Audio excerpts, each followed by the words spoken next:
धर्मः प्रोज्झित कैतवोऽत्र परमो निर्मत्सराणां सतां वेद्यं वास्तवमत्र वस्तु शिविदं तापत्रयोन्मूलनम्। श्रीमद्भागवते महामुनिकृते किं वा परैरीश्वरः सद्यो हृद्यवरुध्यतेऽत्र कृतिभिः शुश्रूषुभिस्तत्क्षणात्। कभी कभी तो जिब्बा ही नहीं उबलती कभी कभी जिब्बा ही नहीं पलटी। कहते धर्मा, धर्मा का धारित धर्म, वो कौन? ब्रह्म है। क्योंकि यहाँ पर है गीता में उसको अर्थ किया था धर्म है धारित धर्म, तो वो सीधा सीधा उनको वहाँ पर अर्थ किया ब्रह्म। ऐसे जो ब्रह्म है, ऐसे जो धर्म है, प्रोज्जित है। कैतवो, कैतु यानी फल संधि जिससे निकल गई है, जहाँ जिस ग्रंथ में ये फल संधि का प्रतिपादन करने वाला वो निकल चुकी हैं। ऐसे जो परम उत्कृष्ट धर्म है, अतः जिसमें फल संधि आदि नहीं है, ऐसे जो धर्म है। क्योंकि कैतव भी है ना, कैतव भी प्रथमा एक वचन है, परमो भी एक वचन है, धर्मा भी एक वचन है। अतः जिससे कपट फल संधि आदि प्रकृष्ट रूप से निकल चुकी हैं, उज्जित हो गए, नाश कर दिया गया, ऐसे जो धर्म हैं परम उत्कृष्ट धर्म हैं। कहते मत्सराणाम निर्मत्सराणाम सताम, ऐसे जो धर्म के इसके द्वारा सज्जनों के द्वारा जो भूतों के ऊपर अनुग्रह करते हैं, सताम है भूतों के ऊपर अनुग्रह करने वाले। और वो कैसे है? निर्मत्सराणाम, मत्सर यानी मत्सर का अर्थ हो गया अरे दूसरे की संपत्ति को सहन न करते हुए आलस प्रमाद वाले, राग द्वेष वाले, जिससे निकल गए हैं मत्सर आदि काम को लोगों आदि जिससे निकल गए, ऐसे जो सज्जन हैं उनके द्वारा ये सेवन करने के योग्य है। ऐसे इसमें ये धर्म का प्रतिपादन किया गया है, ब्रह्म रूप धर्म का प्रतिपादन किया गया है। वो इसमें कहते हैं इस ग्रंथ में श्रीमद् भागवत महापुराण में वेद्यम वस्तु क्या है? वास्तव में अर्थात परमार्थ जो वस्तु वेद्य है। अत्र का अर्थ होगा श्रीमद् भागवत महापुराण, वो वस्तु कैसे? शिवदम वस्तु, शिवदम, वास्तवम, वेद्यम, तीनों कैसे? प्रथमा नपुंसक लिंग का एक वचन हो गया। ऐसी जो वस्तु इस भागवत महापुराण में वेद्य है, प्रतिपाद्य है, जानने योग्य है। कहते हैं और वस्तु के जानने से क्या हो जाता है?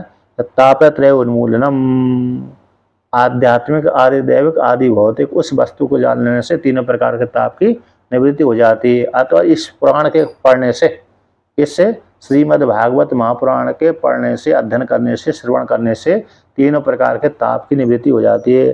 तीनों प्रकार के ताप को जड़ के सहित समाप्त करने में समर्थ है इस श्रीमद् भागवत महापुराण। श्रीमद् भागवते महामुनि करते है पुराण सामान्य आचार्य ने नहीं लगा, बल्कि महामुनि जो सारे मुनियों के भी मुनि हैं, उनके द्वारा ये श्रीमद् भागवत महापुराण की रचना की गई है।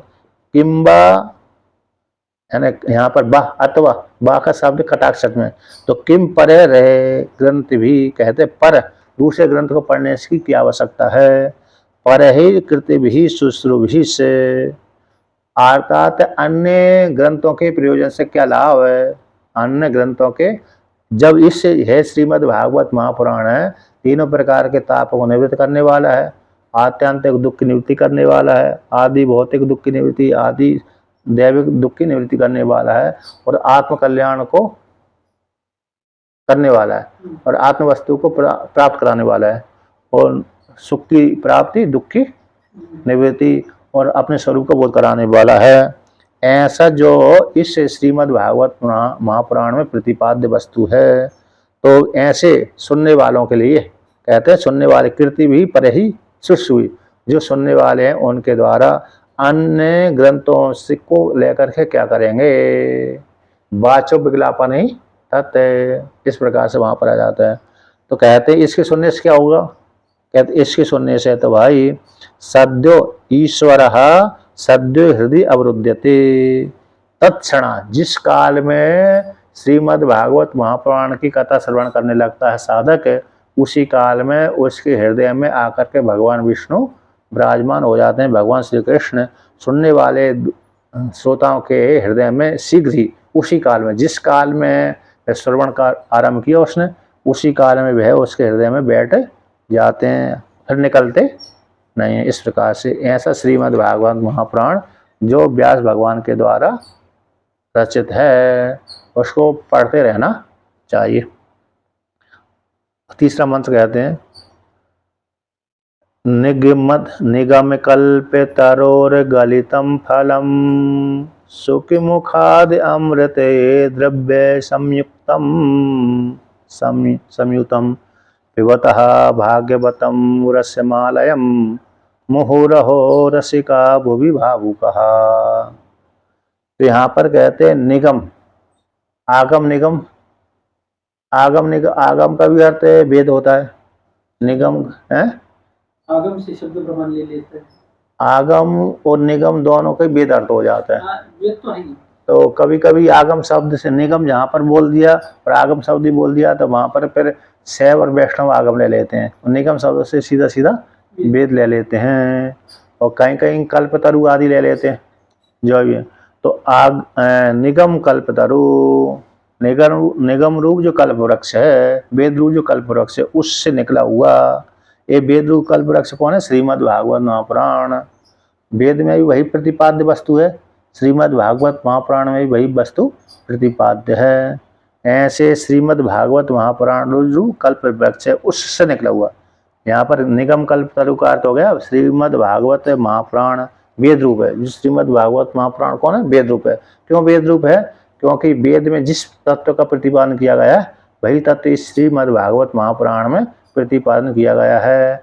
जैसे उसमें कर्मकांड उपासना का प्रतिपादन किया गया है वेद में, उसी प्रकार से यहाँ पर भी कर्मकांड उपासना आदि का सभी का वर्णन किया गया है और प्रतिपाद्य वस्तु का प्रतिपादन किया गया है। ऐसा जो कल्पवृक्ष है, उस कल्पवृक्ष से पका हुआ गलितम फलम, पका हुआ फल है कहाँ पर आकर के चला गया? वह सुखदेव जी के मुख में चला गया, और सुखदेव जी के मुख में चले जाने से वो पका हुआ फल कहते हैं उनके मुख से, उनका झूठा भी हो गया ना, या तो सुख के मुख से अमृत द्रव संयुक्तम, जब वो सुखदेव जी के मुख से स्पर्श हो गया उस फल का तो अमृत द्रव के साथ संयुक्त हो गया। ऐसे जो फल अमृत रूप द्रव्य से संयुक्त हो गया, ऐसे जो श्रीमद् भागवत महापुराण जो फल है, दिव्य ज्ञान है, कहते हैं पिबता भागवतम रसम आलयम, रसों की खान कौन है? श्रीमद् भागवत महापुराण रस की खान है। ऐसे भागवत रूप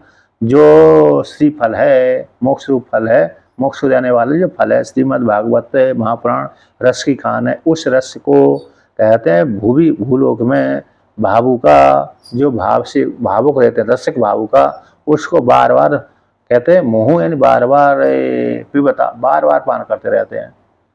जो रस के रसिक जन हैं, भावुक हैं, भगवान में प्रीति रखाने करने वाले, ऐसे जो भगवत रस का निरंतर बार बार साधु संतजन, प्रेमीजन, भक्तगण निरंतर उसका पान करते रहते हैं, बार बार उसका पान करते रहते हैं।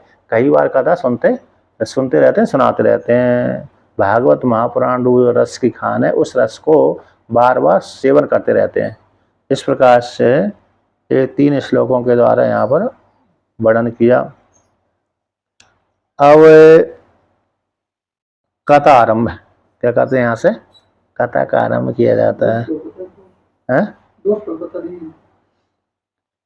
नैमिष है, अच्छा आपके अनिमिष है क्या? आपके पंक्ति कैसे अनिमिष है? अनिमिष अनिमिष क्षेत्र। अच्छा, नैमिषे निमिष क्षेत्रे ऋषयः शौनकादयः सत्रम स्वर्गाय लोकाय सहस्रे समय मासता। कहते हैं नैमिषारण्य में, नैमिषारण्य में, और जो कैसा है पुण्य वाला तीर्थ है। कैसा है? पुण्य वाला तीर्थ, जो निमिष नहीं है, यानी अल्प फल वाला नहीं है। ऐसे जो क्षेत्र था, निमिष यानी कम फल वाला, निमिष यानी जैसे पलक गिरना, उठना, जल्दी पलक गिर जाती है और फिर खुल जाती है, गिर जाती है, निकल जाती है, ऊपर कर लेते हैं, गिरना और उठाना, उठना और गिराना। तो जैसे तो उसी प्रकार से नैमिषारण्य ऐसा फल वाला नहीं है, बल्कि अनियमित से, यानी ऐसे सुसुप्ति में सो ही गया व्यक्ति, लंबी काल तक सोता रहता है। उसी प्रकार से तो नैमिषारण्य कैसे है, नैमिषारण्य जो तीर्थ क्षेत्र है वह अधिक पुण्य देने वाला है, अधिक पुण्य देने वाले। ऐसी नैमिषारण्य क्षेत्र में जो शौनक आदि ऋषि हैं, उन शौनक आदि ऋषियों ने सत्रम ज्ञान सत्कर्म ज्ञान सत्र का आयोजन किया।